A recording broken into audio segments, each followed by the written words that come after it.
1, 2, 3, 4.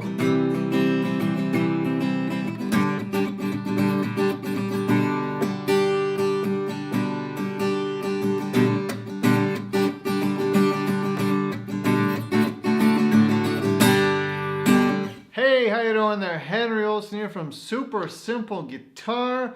You might have noticed that I was playing a couple different strumming patterns there. And that's because my good friend Judy, who's a member of Super Simple Guitar, I don't know if you can see that, but she asked me in the group today or yesterday, she says, Henry, what's the best way to work out strumming patterns for different songs? So, my friend, if you're not in the Facebook group yet, there's going to be a link somewhere around this video where you can join that, okay? So, join our Facebook community.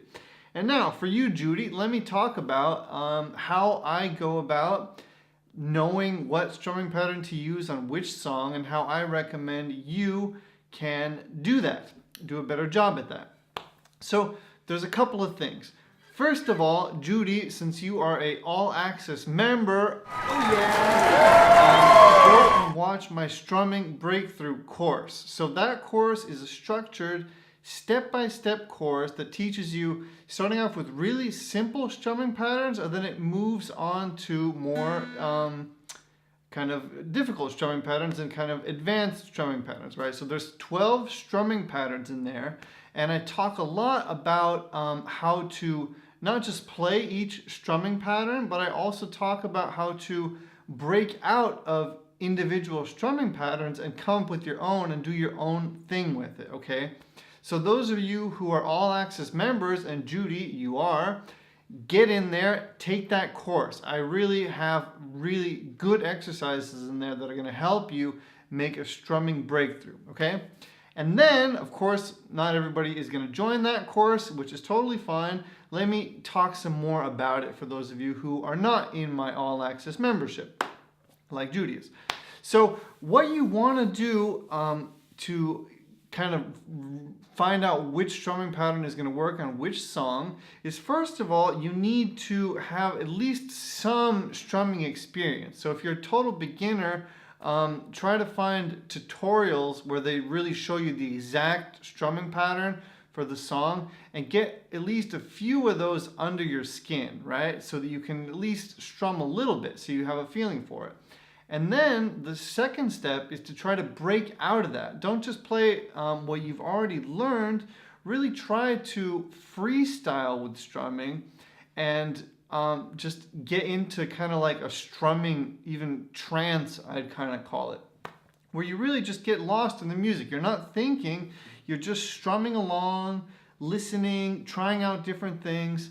Don't worry about falling flat on your nose and losing the groove and getting out of rhythm and all that stuff, right? Just go for it. If you lose the kind of the beat while you're improvising and trying new strumming patterns, that's totally fine. Just pick it up where you started, okay?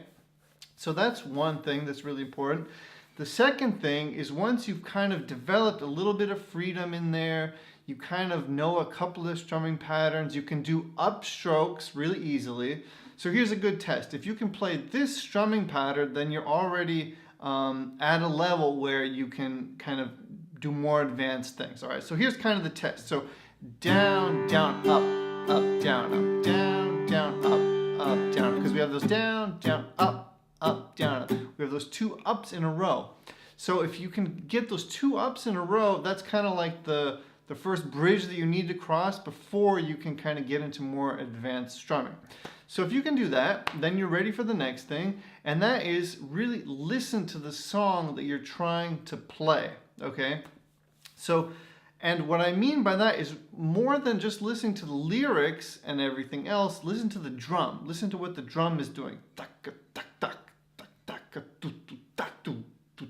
If I hear a drum going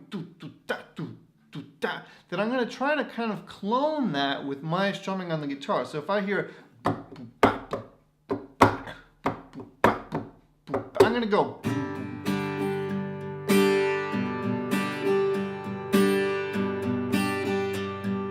So you're kind of really trying to emulate what the drum is doing, right? And especially where you hear that snare drum, the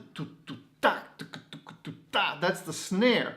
That's where you're going to be adding in your accents. So boom, boom, ba,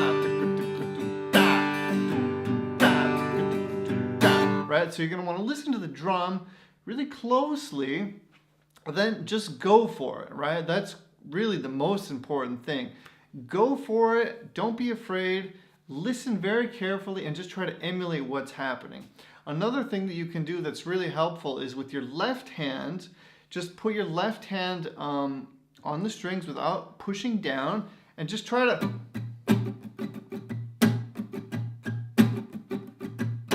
emulate what you hear the drum doing and play with it, be free with it. Don't be afraid to try new things. We don't want to be robotic when we're playing the guitar. We want it all to flow, okay? So don't be a robot. Play around with it. Listen to the song. And then the last kind of tip that I would give you is just try to also sing the song. It's a heartache,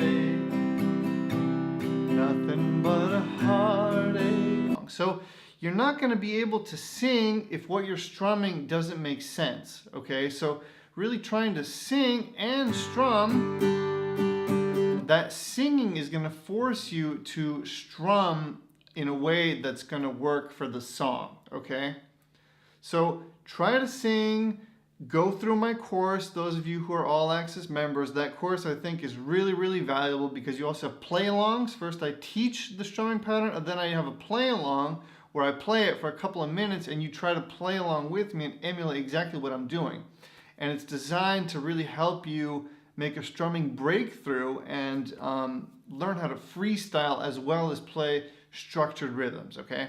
So those are my tips, Judy and everybody else watching this. I really, really hope that this helps you. If it does, great, let me know, give me some feedback, and I will see you guys very, very soon with another lesson. All right, Henry Olsen here. I hope this helped you. See you later. Bye-bye. And in today's lesson, what I'm going to be teaching you is I'm actually going to be answering Julie's question. Julie, my girl. Judy.